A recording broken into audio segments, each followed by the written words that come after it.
हम प्रभु परमेश्वर को धन्यवाद देंगे, उसकी स्तुति करेंगे कि प्रभु ने इस सप्ताह में हमारी रक्षा की मदद की और उसका हाथ हमारे साथ बना रहा।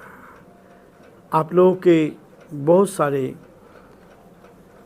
मैसेज आ रहे हैं और मेरा विश्वास है कि इस समय आप हमारे साथ होंगे ताकि हम इस सारी सीरीज को पूरा कर सकें। इस वचन को जब हम पढ़ते हैं तो वचन वो ही चीज़ दर्शाता है। हम एक सीरीज़ तैयार कर रहे हैं अपने चर्च के लिए भी कि उन वचनों को लेकर जहाँ जहाँ प्रभु यीशु मसीह गए थे, जो जो स्थान हमने देखे, उन स्थानों के ऊपर हम संदेश तैयार कर रहे हैं ताकि संदेश हमारे लिए और न केवल हमारे लिए परंतु हिंदुस्तान की उन सारी कलीसियाओं के लिए भी आशीष का कारण बन सके। इन संदेशों को हम बराबर डालेंगे और इस संदेशों के द्वारा आशीष को प्राप्त करने की कोशिश करेंगे। और मुझे बड़ा आनंद और खुशी हो रही है उन सारे पलों को आपके साथ साझा करने के लिए, जो पल हमने उस पवित्र भूमि पर बिताए हैं जहाँ पर यीशु मसीह चला फिरा, संदेश दिया और वहीं पर प्रभु ने बड़े काम किए। जैसे जैसे हम आगे बढ़ेंगे मैं आपको बताऊंगा कि वो स्थान जो यीशु मसीह के लिए था, उन स्थानों को हमने करीबी से देखा है। लेकिन ये बाइबल भी सत्य बता रही है, ये बाइबल भी इस बात को सत्य प्रमाणित कर रही है और यही प्रमाण है जो इस बाइबल को की सच्चाई को प्रकट करता है। ये सच्चाई मेरे और आपके लिए आशीष का कारण बनती जाए। प्रभु आप सबको बहुत आशीष दे और प्रभु का हाथ हम सब पर बना रहे।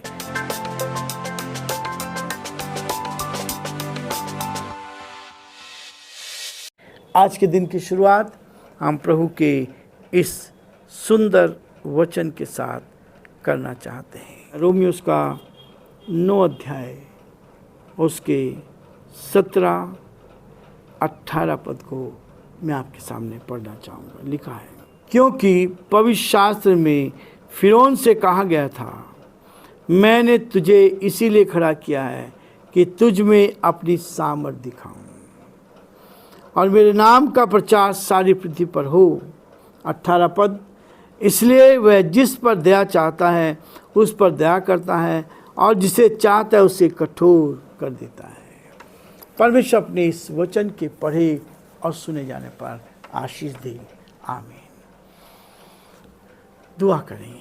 जीवते और सच्चे विश्वास के योग्य परमेश्वर, हमारा हृदय आपके प्रति धन्यवाद से भरा हुआ प्रभु कि आपने हमें अपने हाथों में रखा, अपनी उपस्थिति का एहसास दिया, अपने प्रेम का एहसास दिया, अपनी सुरक्षा का एहसास दिया, हमें से लायक बनाया प्रभु जी ताकि हम आपकी तारीफ कर सकें, आपके नाम को हम धन्य कह सकते हैं, आपकी बड़ाई कर सकते हैं, आपकी स्तुति कर सकते हैं और आपकी महिमा कर सकते हैं। धन्यवाद हो, धन्यवाद हो, धन्यवाद हो आपके प्रेम के लिए, धन्यवाद हो आपकी सुरक्षा के लिए, धन्यवाद हो प्रभु जी आपने हमसे प्यार किया, धन्यवाद हो परमेश्वर आपकी दया दृष्टि हम पर है। हम इसके लिए प्रभु जी आपकी तारीफ, आपकी प्रशंसा करते हैं और यही प्रार्थना करते हैं प्रभु आपकी सुरक्षा हमें मिले, आपकी निकटता हमें मिले, आपके प्रेम का एहसास हम कर सकें और जो आपकी योजना है प्रभु जी उसको हम पूरा होता देख सकें। धन्यवाद हो प्रभु, धन्यवाद हो आपकी दया के लिए, धन्यवाद हो आपके प्रेम के लिए, धन्यवाद हो प्रभु जी आपकी सुरक्षा के लिए। हम बड़े आदर के साथ, दीनता, नम्रता के साथ अपने आप को, अपने तुच्छ और कमजोर जीवन को आपके हाथों में सौंपते हैं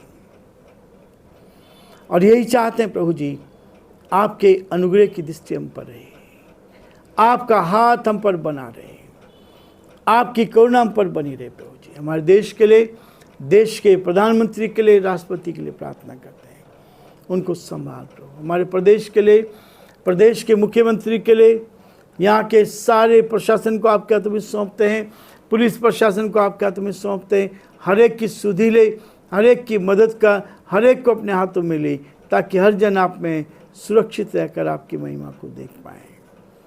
हम बड़े आदर के साथ हम सभी को आपके हाथों में सौंपते हुए इस प्रार्थना को अपने प्रभु अपने उद्धार करता यीशु मसीह के नाम से मांगते हैं, आमीन। प्रियो, जब मैं आगे बढ़ रहा हूँ, जितना आगे हम बढ़ रहे हैं उतना ही परमेश्वर का ये वचन हमें प्रोत्साहित करता है। परमेश्वर का ये वचन नई बातों को सामने लेकर आता है। लिखा है, क्योंकि पवित्र शास्त्र में फिरौन से कहा गया था, फिरौन से कहा गया था, मैंने तुझे इसलिए खड़ा किया है कि तुझ में अपनी सामर्थ दिखाऊं। परमेश्वर ने इस्राएलियों को मिस्र देश की गुलामी में से छुड़ाया। मिस्र देश में बंदी होकर गए थे, उसके पीछे कारण था, उसके पीछे कारण था। ये भी परमेश्वर की प्रतिज्ञा थी। वो मिस्र देश में गुलाम बने रहे, लेकिन उसके बावजूद भी उन्होंने परमेश्वर के गहरे प्रेम को नहीं जान पाया। इसलिए परमेश्वर ने कहा, फिरौन के लिए कहा है, पवित्र शास्त्र में इस बात को लिखवा दिया, फिरौन से कहा गया, मैंने तुझे इसीलिए खड़ा किया है कि तुझ में अपनी सामर्थ दिखाऊं, तुझ में अपनी सामर्थ दिखाऊं।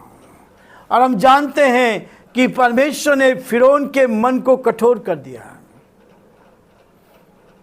इस्राएलियों को उसने जाने नहीं दिया। इस्राएली उनके यहाँ गुलाम थे, उनकी सेवा करने वाले थे, और इसलिए फिरौन उनको छोड़ना नहीं चाह रहा था। परमेश्वर ने अपनी सामर्थ से उन 10 विपत्तियों को उनके ऊपर भेजा, और तब उनको उसमें से निकाल कर वो स्थान भी हमने देखा जहां से इस्राएली उस लाल समुद्र से पार होकर गए। जब इस्राएलियों को परमेश्वर ने छुड़ाया, पीछे फिरौन की सेना थी और आगे लाल समुद्र था। लोग मरने लगे, चिल्लाने लगे कि अब क्या होगा। उस समुद्र को हमने देखा, उस स्थान को देखा जहां से इस्राएली पैदल चलकर समुद्र में से निकले थे। उस लाल समुद्र को देखा, और ये लाल समुद्र है, जब आया तो संसार में जो लोग थे सब कुड़कुड़ाने लगे, लोग कुड़कुड़ाने लगे। और यही बात है जो कई बार हम उस चीज़ को समझ नहीं पाते। ये वीडियो हमने देखा है कि मस्कट से रवाना होकर जॉर्डन के लिए गए, और जब जॉर्डन में फ्लाइट लैंड कर रही थी, उस समय का वर्णन है। हम देख रहे थे कि कैसे परमेश्वर अपने पंखों पर लेकर हमें ऊंचाई तक ले जा रहा है। इससे पहले कि वो प्रॉमिस लैंड दिखाए, इससे पहले कि वो स्थान दिखाए जहां से परमेश्वर ने मूसा को दिखाया था, उस पहाड़ पर ले गया। इस पहाड़ पर ले जाकर उसको दिखाया कि देख, तू इस कनान देश में प्रवेश नहीं कर पाया, लेकिन अपनी आंखों से देख पाएगा, अपनी आंखों से देख पाएगा। और इसलिए हम इस बात को देख रहे थे, बड़ा उत्सुक था कि प्रॉमिस लैंड में हम पहुंच रहे हैं, कनान देश में हम पहुंच रहे हैं, हम उस स्थान पर जा रहे हैं जहां परमेश्वर ने मूसा से बातचीत की थी, जहां परमेश्वर ने मूसा को 10 आज्ञाएं दी थी, और 10 आज्ञा देकर इस्राएलियों को निर्देश दिए थे। उस स्थान पर जाकर हमने देखा था। ये प्रतिज्ञाएं, ये फोटोज, ये वीडियोस इस बात के प्रूफ हैं कि वो आज भी जीवित है। ये वचन आज भी जीवित है। ये वचन जो कुछ कह रहा है वो सत्य कह रहा है, और न केवल सत्य कह रहा है, उसने फिरौन के द्वारा अपनी महिमा दिखाई, अपनी सामर्थ दिखाई। फिरौन अपने मन को कठोर करता गया, लेकिन परमेश्वर की सामर्थ वहाँ काम करती गई, और मेरे नाम का प्रचार सारी पृथ्वी पर हो। ये वचन इसलिए दिया गया है, लोग आज भी इस वचन के विरोध में काम कर रहे हैं, और जो इस वचन के विरोध में काम करते हैं वो कभी सुखी नहीं रह सकते, क्योंकि ये तो सत्य है।